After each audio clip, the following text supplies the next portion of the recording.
Assalamualaikum warahmatullahi wabarakatuh. Saya dengan Ibu Muhlisah Ulumia. Pada kesempatan ini saya akan melakukan tugas video di hari yang kelima, yaitu dengan menjawab pertanyaan-pertanyaan dari tema kurikulum dasar ke-1. Pertanyaannya yaitu mengenai fun learning. Yang pertama adalah, apa pengertian fun learning?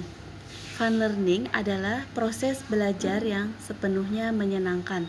Mulai dari kegiatan awal sampai kegiatan akhir, prosesnya 100% menyenangkan. Terus yang kedua, mengapa proses belajar harus fun learning? Karena jika tidak fun learning, maka tidak akan tumbuh minat belajar anak. Yang ketiga, apa tujuan fun learning?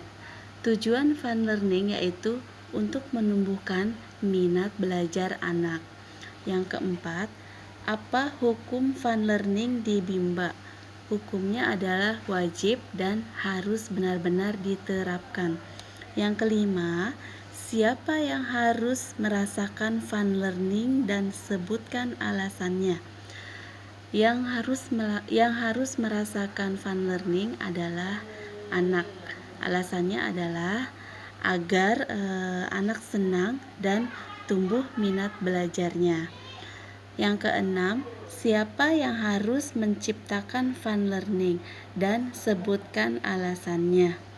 Yang harus menciptakan fun learning adalah motivatornya, karena agar tercipta suasana yang menyenangkan sehingga anak-anak akan semangat dan tumbuh minat belajarnya. Bagaimana cara menciptakan fun learning? Yaitu dengan cara small step system.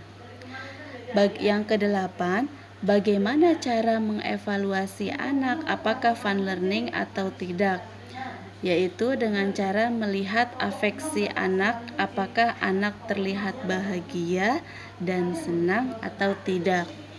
Yang kesembilan, apa dampak yang terjadi bila proses belajar menyenangkan? Dampaknya adalah akan tumbuh minat belajar anak. Apa dampak yang terjadi bila proses belajar tidak menyenangkan?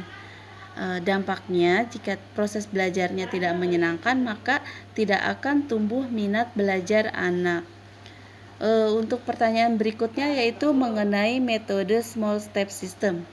Yang pertama, apa pengertian small step system? Small step system adalah proses belajar secara bertahap sesuai dengan kemauan dan kemampuan anak. Yang kedua, mengapa proses belajar harus dilakukan secara bertahap atau small step system? Karena jika tidak fun learning, maka tidak akan small step system. Atau jika tidak small step system, maka tidak akan tercipta fun learning. Yang ketiga, apa tujuan small step system?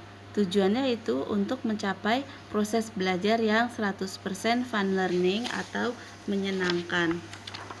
Yang keempat, bagaimana cara agar motivator dapat mewujudkan proses belajar yang small step system?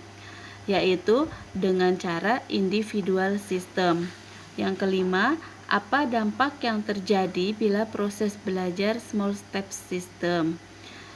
Dampak yang terjadi yaitu akan tercipta suasana yang menyenangkan sehingga akan tumbuh minat belajar anak. Yang keenam, apa dampak yang terjadi bila proses belajar tidak small step system? Jika tidak small step system, maka suasana tidak akan menyenangkan sehingga tidak akan tumbuh minat belajar anak. Demikian jawaban dari saya. Terima kasih. Wassalamualaikum warahmatullahi wabarakatuh.